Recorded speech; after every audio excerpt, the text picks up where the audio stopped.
Hey, it's John Lee Dumas of EO Fire, and it's The Entrepreneurial You, the show for dedicated and passionate Caribbean entrepreneurs seeking daily inspiration, brought to you by author, speaker, and award-winning entrepreneur Heneka Watkis-Porter. You must be prepared to ignite.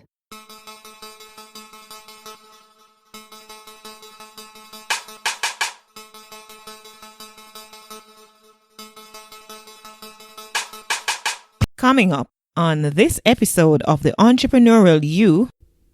Copy is really what the parts of the text and the parts of the content that you use in order to make an offer or to invite people to sign up for something or to sell something that leading to a sale. Welcome back to The Entrepreneurial You. I'm your host, Heneka Watkis-Porter. Today's episode is brought to you by Bookophilia, Peak Performers. Are you looking for a space that fosters a peaceful and productive working environment for writing and multifaceted creative expression? Then Bookophilia is the place to be. Today's guest joins us to talk about content writing for entrepreneurs. She has extensively worked as a copywriter and in advertising on 2 continents. This has been invaluable in pitching her scripts to Hollywood and as a freelance copywriter and marketing consultant in the US and other parts of the world. She helps clients hone their strategy and help their brand messages. She's currently co-authoring a book called Da Vinci Dilemma, addressing the challenge of distraction caused by having too many talents and ideas. I'm happy to welcome Lisa Rothstein to The Entrepreneurial You. Welcome, Lisa. Hi, great to be here. Awesome. So I have a fun question for you before we get rock and rolling.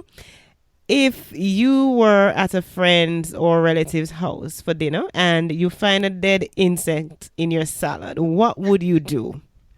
That is a fun question. I think that, probably if I were being polite, I would just make it, just make it go away. I would just make it disappear into my napkin and continue eating my salad as if nothing had happened. But if depending on the relative or friend, I might pick the insect out of my salad and pretend to make it talk. Like in a little voice like this and say, I'm really just so happy that you invited me to dinner and I hope I didn't eat too much.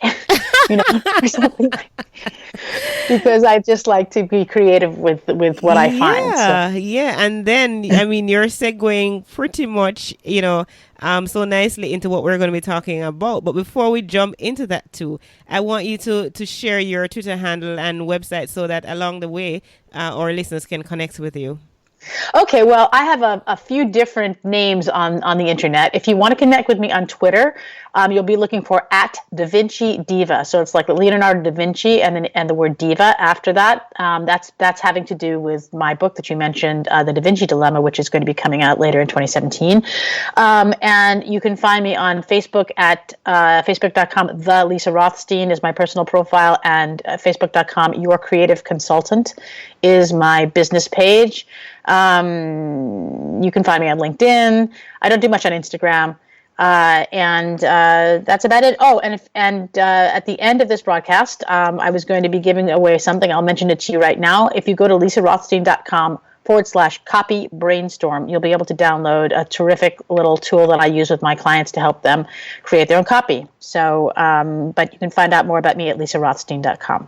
And on that note, what is copywriting? Yeah, so this is important for people to know because people get very confused. First of all, copywriting has nothing to do with the word copyright, which you will hear about in the legal profession and things like that. So a lot of people don't get these things confused because they sound the same. They're spelled differently. They're totally different things. Copyright in legality terms has to do with protecting your information with a trademark or something like that so nobody can steal it. What I do is totally different. It has to do with writing. Copyright does not have to do with writing.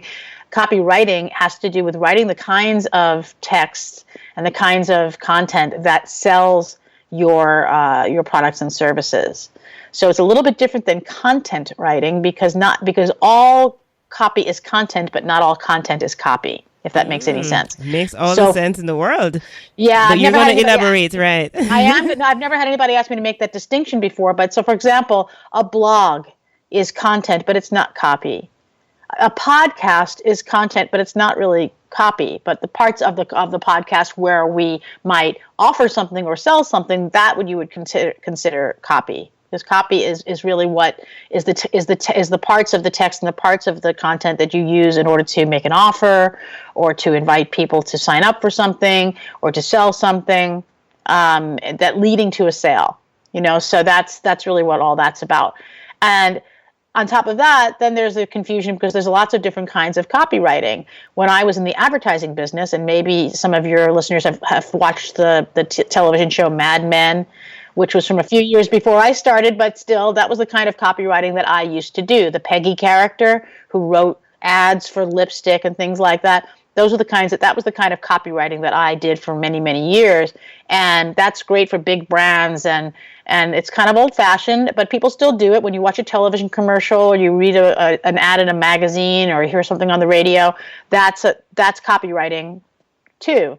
But for most of the people listening to this radio podcast right now, the copywriting that you're going to be doing has more to do, it's more what we call direct marketing copywriting. It's the kind of thing where you would put on a landing page, or in email, or on an online sales page, or something like that. And it's a very different style than what you would see on TV, or like Coca-Cola or McDonald's would be doing. So that's the first misconception a lot of people have, is that they think they have to be so clever and witty, like they have to grab attention the way that a TV commercial does. And you want to grab attention, but not the same way in the entrepreneurial world. It's very different. And how important is it to nail that copy to make sure that our message is being, spread and received just in the manner we intended? Well, it's as your question implies, it's essential. It's super important, because think about it. When you're at a networking event and you're talking to somebody, you have a chance to explain yourself. Like if somebody doesn't understand what you do, or you want to give them more information, you can answer their questions, and you're right there. But your copy is sitting on the internet, or in a letter that you send, or something if it's offline, and you're not there to help them along to figure stuff out. They have to get it. When they read it, they have to understand what you're selling, or what you're trying to tell them, and what you're trying to get them to do, and why they should do it, why it's important, without any help from you. So it's kind of standing in for you. So that maybe makes you feel like there's a little bit of pressure on you to get it exactly right.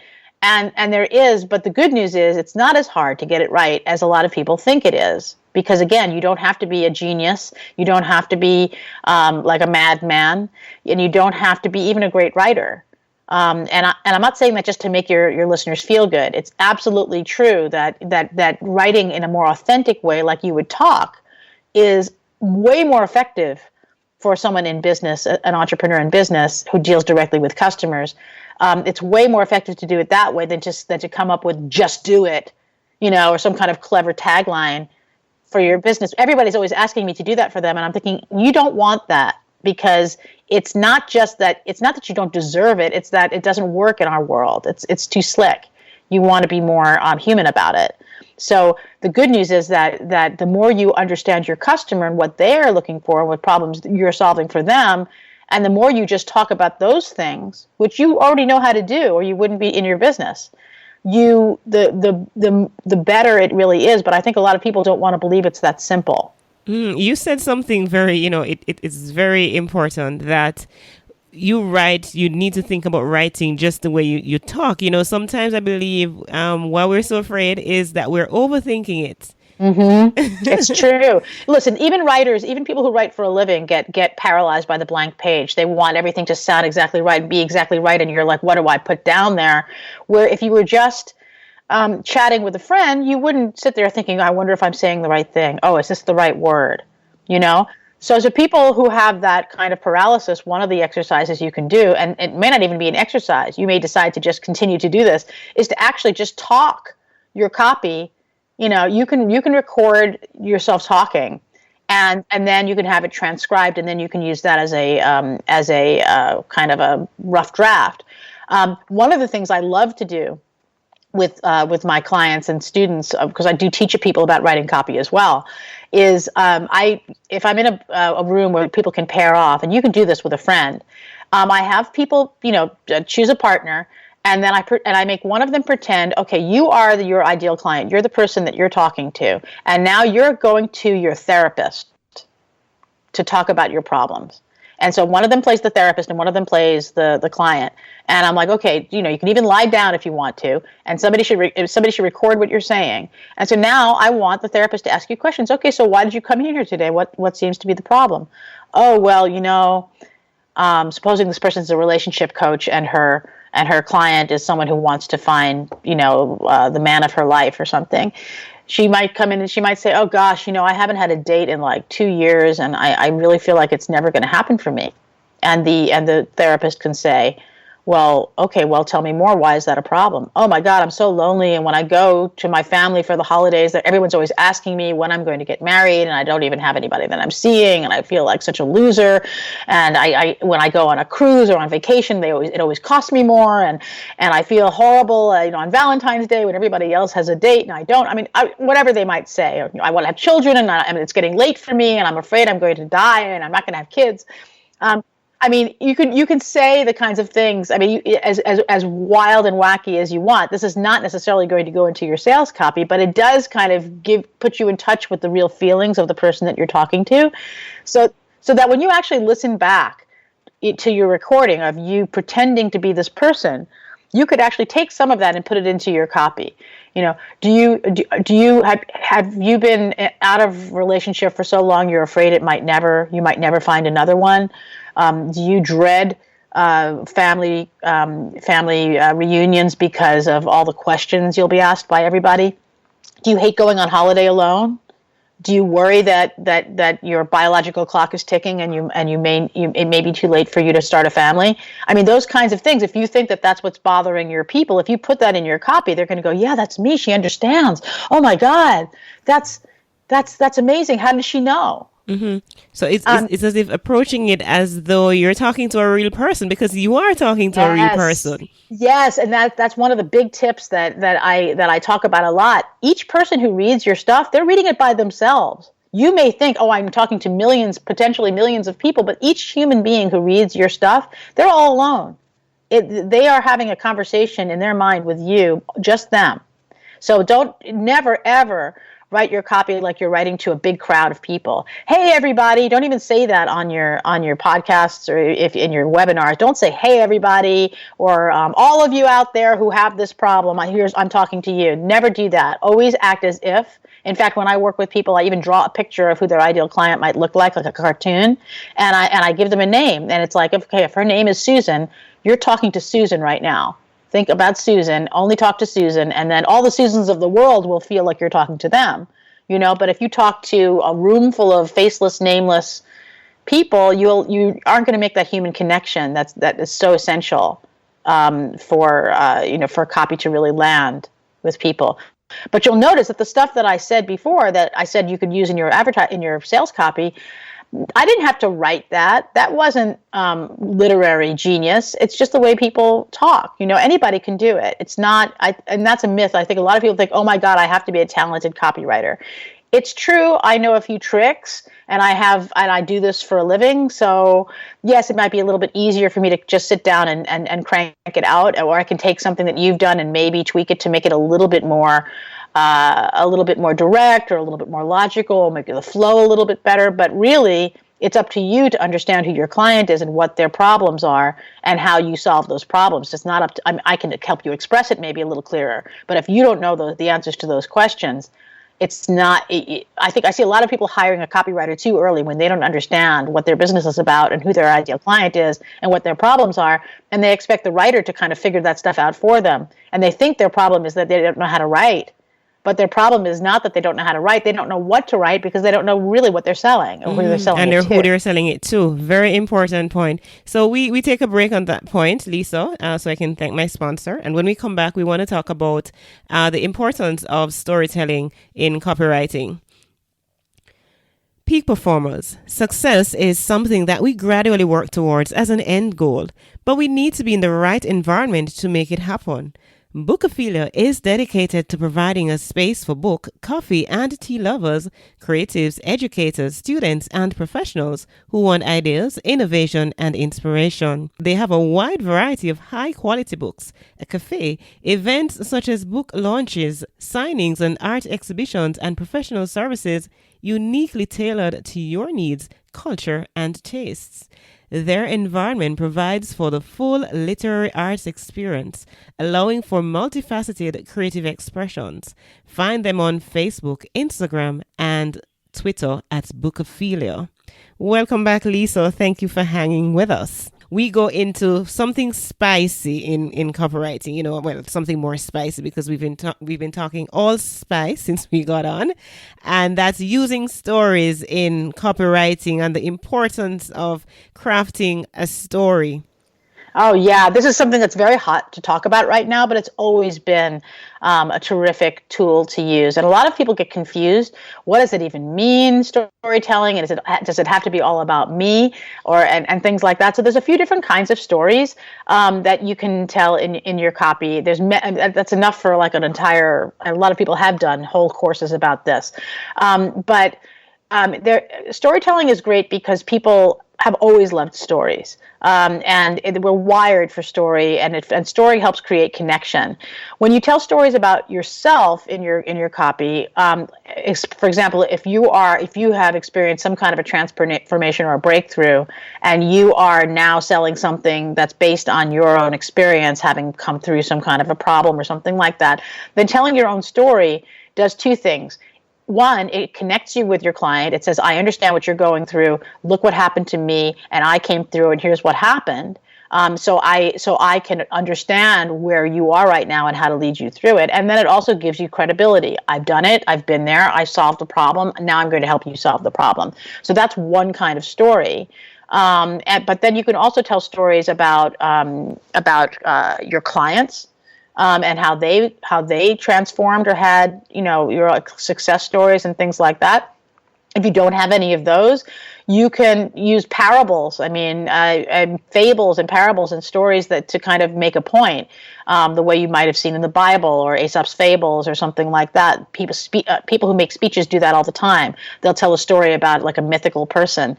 But the whole idea is a story has a beginning, middle, and an end. And usually a story starts off with the character or whoever the story is about is just minding their own business, and then something terrible happens or something exciting or challenging happens, and then they have to somehow get out of that problem or solve that challenge. And then the end of the story is, do they solve it or don't they solve it? And then how they've changed because of that, because of having gone through that experience. So pretty much all stories share that structure. And so it's good to look in your business for where you might have stories like that about yourself, about your clients, stories that demonstrate a point that you're trying to make, and then use those. You can sprinkle them around in Facebook posts, in your emails, in your sales pages, in your videos and things. And it really does help keep people engaged and on the edge of their seat listening, because they want to know what happens in the end. As an expert in this area of copywriting, Lisa, what is the one thing that bugs you when you look at copy, the copies that you're seeing around? The thing that bugs me the most, and this is a common thing between even big companies do this and little entrepreneurs do this. Solving this solves a million problems, but most people forget. They talk too much about themselves. They talk about themselves too much and too soon. My mission is blah, blah, blah. My modality in coaching is blah, blah, blah. We believe in quality and we believe in this. I don't care what you think. I don't care what you do. I don't care if I'm the customer. I only care about myself and how you help me and solve my problem. Talk to me about me first and how you understand me. Meet me where I am, and now I'm listening. It's like, okay, you've demonstrated that you understand what my issues are and what I want. And you say you have a solution or something to help me. Okay, now I want to know how do you do that? Well, here's how we do that. But the problem is most coaches and consultants and big companies too sit there and think, what should we tell people about what we do? And that's the first thing they think of.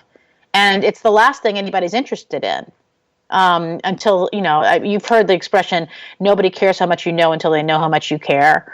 I mean, it's kind of a platitude, but it just doesn't work to do it that way. You have to share that information, but there's a time for it, and the time is after you've gotten their attention by talking to them about them. And some people, some companies and entrepreneurs never get around to talking to the customer about what's really first and foremost in their mind, and that's why they don't really earn the right to sell them anything. And for this, the same reason that, they don't get the attention is that everybody is focused on what is in it for me. Right. They're tuned into that station, WIIFM. FM. That's what right. is in Absolutely. it for me? Yes, absolutely. And the good news about this is for people who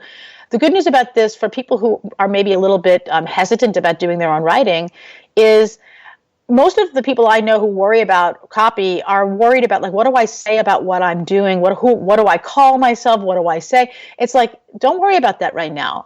Worry about how you can write to your customer about what's important to them. And that's a lot easier, actually, to write about. I mean, just like in the therapist exercise I was talking to you about before, it's pretty natural. Like, if I sat down and asked you, who the people you're selling to, what do they want? Well, they want this, they want that, they worry about this, they worry about that. Well, let's write about that then. Let's write about that first. And then you can say, and then when people are nodding along saying, oh, wow, she really gets me, it's like, well, I have great news. I have a solution for your problem. Really? You do? I really believe you can fix it now because you've demonstrated how much you understand it. Great, I really want to know now. So now they're asking for the solution, not feeling like, oh, shut up and stop selling me things, right?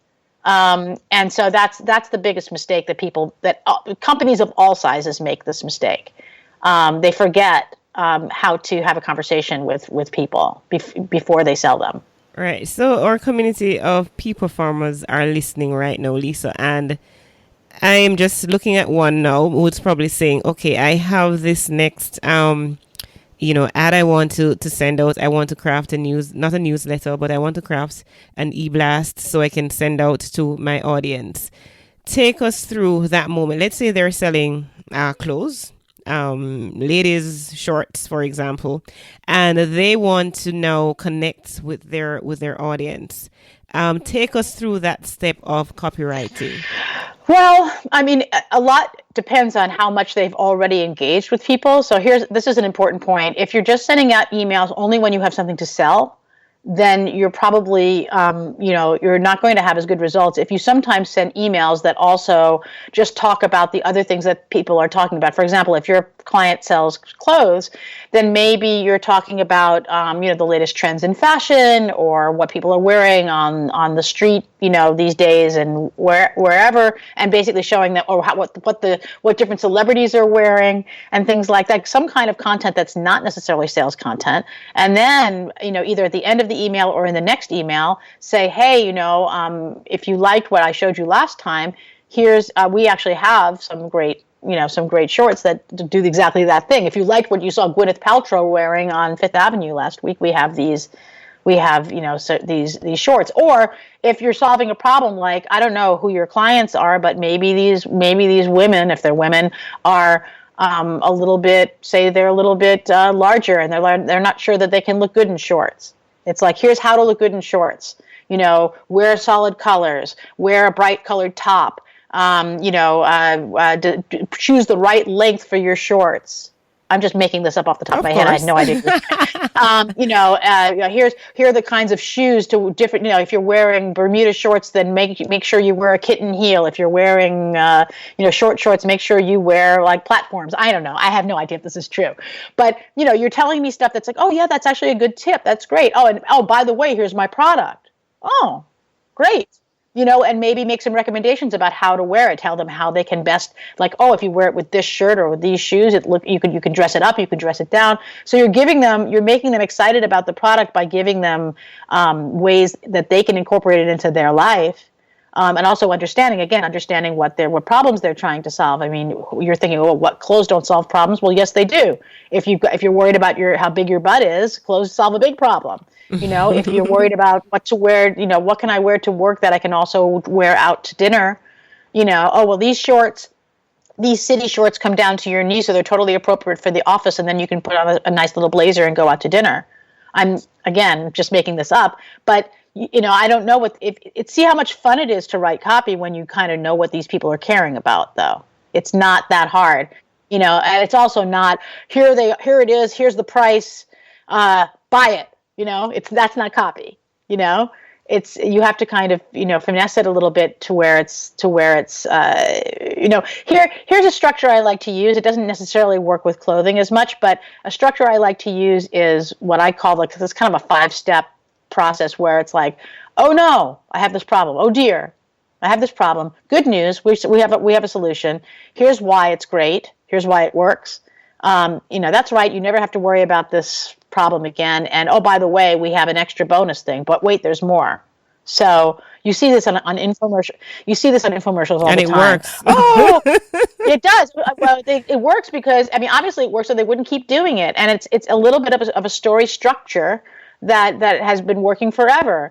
Oh no, we have this terrible problem. Here's why it's a problem. It's a problem because of this. It's a problem because of that. What will we do? Good news. Here's this fantastic product that solves all your problems. Well, I'm not sure it really works. Well, here's why it works. It works like this. It works because of that. Here are all these people who have tried it before. Here's why you can be sure it works. Really? I could solve my problem? Yes, that's right. You could solve your problem with this fantastic product that does all these things. And if you buy right now, we'll send you 2 of them instead of 1 for the same price, or something like that. So I'm exaggerating to make a point, but you don't have to write that in that cheesy fashion, but that structure works very, very well when you have any kind of a sales message to give. So for your example with the shorts, it's like, oh no, summer is coming and you want to be cool and comfortable, but you don't want to look like you're going to the beach when you have to go to the office. Good news, we've got these amazing shorts that look as formal as a skirt, but will keep you comfortable in the summer, and here's why it's appropriate for the office because it's made out of gabardine and it looks professional, and yet it breathes and it keeps you comfortable and cool, and you can throw on a nice little blazer and a lace top and go out partying after work. That's right. You can definitely go to the office in what you feel in what used to be what you thought was beach clothes because of these fantastic new amazing shorts. And oh, by the way, if you order right now, we'll give you 15% off, and we'll give you free shipping and a coupon for your next order. So I basically just did it with your shorts without just kind of off the top of my head. Obviously, if I had time to work on it, it would be nicer. But of course, it's just people say that this won't work for me, and my product is different, or my people is different. It's really not. If they're not different, you could find a way to make those kinds of things work in your business, but you don't have to write in that style, but you do have to be thinking, again, you'll notice that even in that last construct, I was talking more about like why they might want to buy these first before they would, what are they trying to accomplish by buying these things? What value are you adding is the main point. Right. Exactly. Right. And I'm getting building relationships, know your customer, build relationships, and speak to them like real person, not like statistics of as part of your marketing campaign, but as real persons, like how you would want to be treated and spoken to, Right. Indeed. Actually, the last thing that you mentioned is important also. Who is this person, this one person, but also who are they to you? Like you need to kind of think about what's your role. Like imagine if this was a real person, are they your best friend? It's your girlfriend and you're sitting around having drinks and talking about clothes? Or are they kind of, are you to them sort of an authority and an expert, and you're like the editor of Vogue and they're like looking to you for advice? So it's really the tone of how you come across has a lot to do with what relationship you want to have with these people, because you might write in a different way if you're just saying, hey, how hard it is to find clothes to wear to the office and also have that also look cute enough to go out well. I just found these amazing, shorts that just work for everything, and you talk like that, whereas it's like, fashion dictates that you look office appropriate during the day, and yet you would like to look elegant at night. Well, we have these, we have designed these amazing things, and you're coming from a much more authoritative position, So you have to think about who you're showing up as too. But that's a lot easier to know when you know who the other person is, because then you're like, okay, if we're having a relationship, who are they and who am I? Who are we together?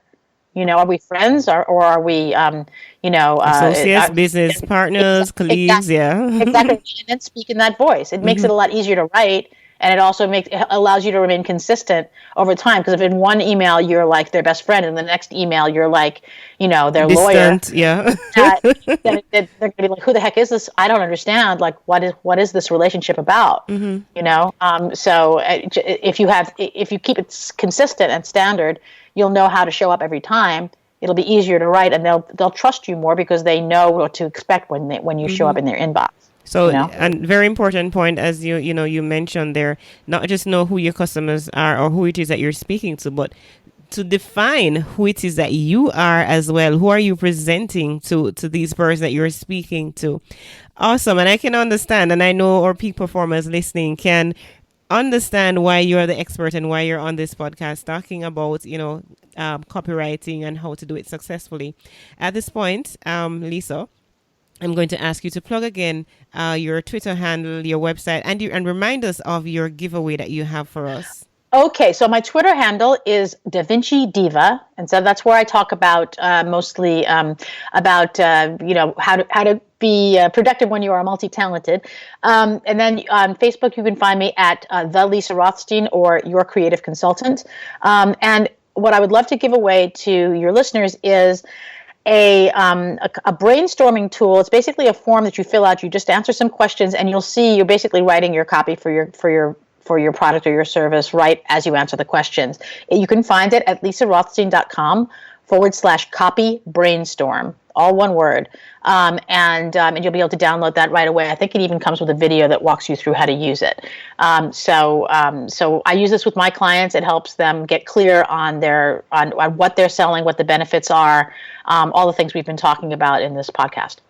Awesome. Just a reminder that we have been talking with Lisa Rothstein. She is an expert in copywriting and advertising, and what a tremendous time we've had. And unfortunately, we've come to the end of it, but we have learned enough, and we know how to get connected to you and know how to keep in touch. So thank you so much, Lisa, for coming on. You have been, added value to what it is that we're doing here, and we appreciate it a whole lot. Thank you so much. I love empowering people to be the voice in their own business, and I want to encourage you to do that. If you've enjoyed this free podcast, please show your love and support by heading over to HenekaWatkis-Porter.com and click in the subscribe in iTunes button. Leave your rating and review, and hopefully you will leave us a 5-star rating. We would really love that. Thank you to our peak performers for tuning in. Until next time, I'm Heneka Watkis-Porter. Remember, you were born to win, but to be a winner, you must plan to win, prepare to win, and expect to win. What good?